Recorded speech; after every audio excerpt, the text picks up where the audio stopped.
नरसापूर येथे लहानग्या चिमुरडीवर झालेल्या अत्याचार आणि तिच्या खुनाच्या निषेधार्थ जुने विठ्ठल मंदिर येथे एक बैठक घेण्यात आली।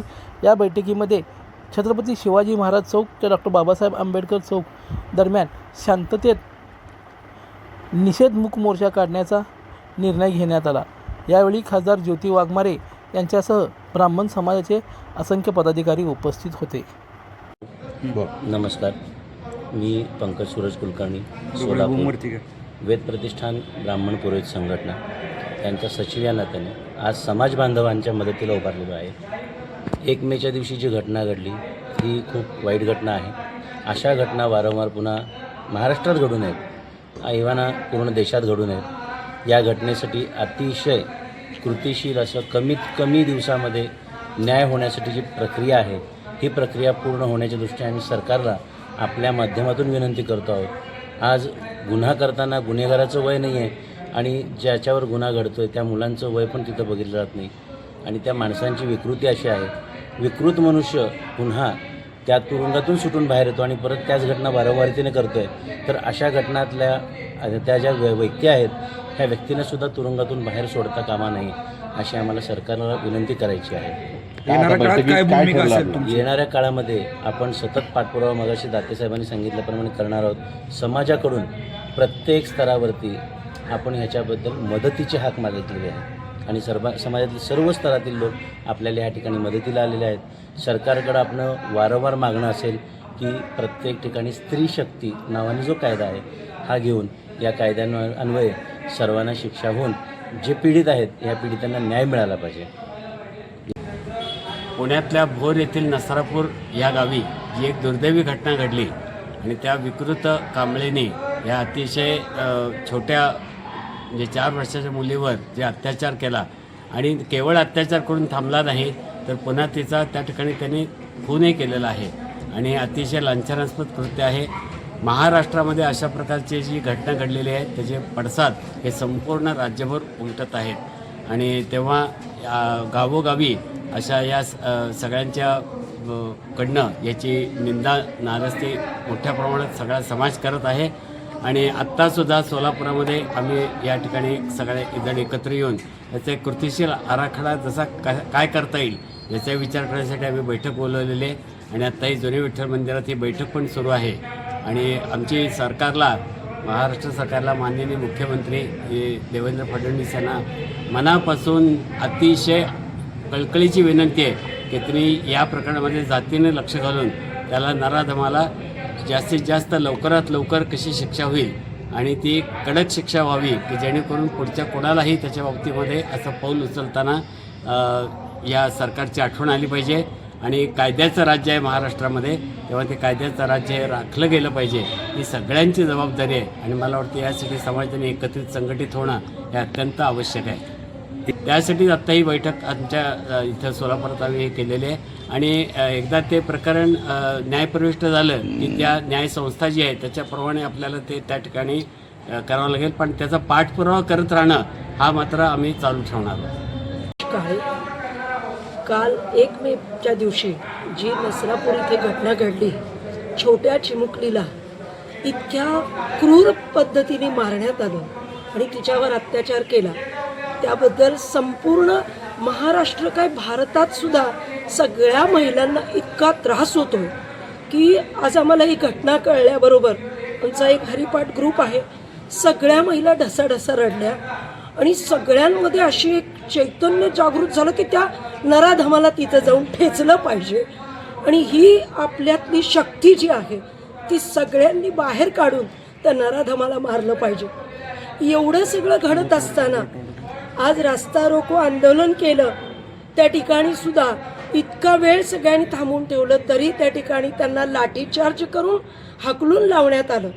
नुसती आश्वासनं देऊन याचा काहीही उपयोग होणार नाही आहे, तर तिथं तुम्ही लगेच कायदा लागू करा आणि त्या नराधमाला एकतर आमच्या ताब्यात द्या किंवा तुम्ही तरी काहीतरी करा आणि पटकन त्याला फाशी देऊन त्याला त्यामधून सोडवा। कारण त्याला मला तर वाटतं की आता सगळ्यांमध्ये शिवाजी महाराज जागृत झाले पाहिजे। जसं शिवाजी महाराज चौरंग करायचे तसा चौरंग करून याला सोडून दिलं आणि त्याचा खालचा भाग जर कापून काढला तर त्या ठिकाणी तो माणूस तडपडून आयुष्य जगू देत अशी अवस्था त्याची करावी, असं मला मनापासून कळकळीने वाटतं की असल्या नराधमांना काय करावं. एक तर कुठंही आपल्या महिला मुली सुरक्षित नाही आहेत आणि आपल्या राज्यात असा कायदा का येत नाही याची आम्हाला खंत वाटते. उत्तर प्रदेशमध्ये एवढा छान कायदा आहे की त्यामधून कुणाचंही संरक्षण केलं जातं. आपल्या इथं थोडीसुद्धा कुणालाही लाज नाही आहे. सगळे पुरुष कुठं गेलेत असं वाटायला लागलेलं आहे.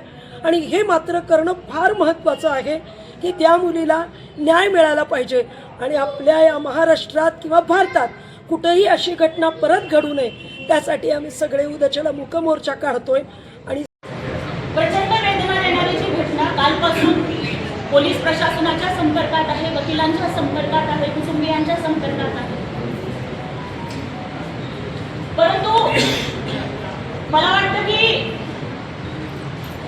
एक 3.5-4 वर्षाची मुलगी जर तिचा अंत इतक्या वाईट पद्धतीनं जर होत असेल ना, तर एका बाजूला माझं काळीज जळतंय, दुसऱ्या बाजूला माझं रक्त उसळतंय, एका बाजूला एक आई म्हणून मला सुद्धा तुमच्यासारखंच वाटतंय की त्याला ताब्यात दिलं पाहिजे आणि त्याला जसं त्या आपल्या लेकीचं झालं त्याच पद्धतीने त्याचा दगडाने खेचून अंत झाला पाहिजे हे मला सुद्धा वाटतं. परंतु मला त्याच बाजूला हे पण सांगायचंय की आज जर आपण इथे जमलोय, एका सोलापूरच्या लेकीसाठी जमलोय, एका चिमुरडीसाठी जमलोय, तर मला वाटतं की हा लढा हा आपण आपल्या मुलीला नाही वाचवू शकलो, पण कदाचित इथून पुढे कुठल्याही मुलीवरती असा प्रसंग घडू नये यासाठी आपला लढा असेल. आणि त्यासाठी मी तुम्हाला एकच विश्वास देण्यासाठी आले की एक राज्यसभेची खासदार म्हणूनच नाही तर सोलापूरची मुलगी म्हणून या लढ्यात तुमच्यासोबत पावलाला पाऊल भिडवून मी तुमच्यासोबत उभी राहणार आहे हा विश्वास देण्यासाठी. अनेक चर्चा कदाचित मी यायच्या आधी पण झाल्या असतील, मी आल्यानंतर सुद्धा मी काही चर्चा ऐकल्या. सगळ्यात आधी तर हात जोडून सांगते, कुठलाही बलात्कार कपड्यांवर होत नाही. हात जोडून सांगते.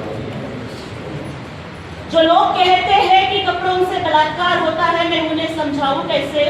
एक 3 साल की बच्ची को मैं साड़ी पहनाऊं कैसे? इतकी विकृत मानसिकता की जो नराधम एका 3 वर्षाच्या लेकीला सोडत नाही, त्याची हिस्ट्री समोर येते की याच्या आधी त्यांनी 2 वेळेला अशा पद्धतीचा अपराध केलेला होता. स्वतःच्या घरातल्या मुलीला त्यांनी सोडलेलं नाही. तो पॅरोलवर बाहेर आहे. तर मला वाटतं की कायदेशीर मार्गाने लढा लढला पाहिजे. या देशाचं संविधान, या देशाचा कायदा सक्षम आहे. पण जर कोणी तो कायदा राबवताना कमी पडत असेल तर तिथे एक समाज घटक म्हणून तो दबावगट आपल्याला उभा करावा लागतो. आपण दुर्दैवी आहोत की कदाचित त्या 3.5-4 वर्षाच्या लेकीच्या किंकाळ्या वेळेवरती जर कुणाच्या कानावर पडल्या असत्या तर कुणीतरी जाऊन वाचवू शकलं असतं. पण इथून पुढे कुठल्याही मुलीची किंकाळी अशी घुमू नये म्हणून सोलापूर जरा नाही.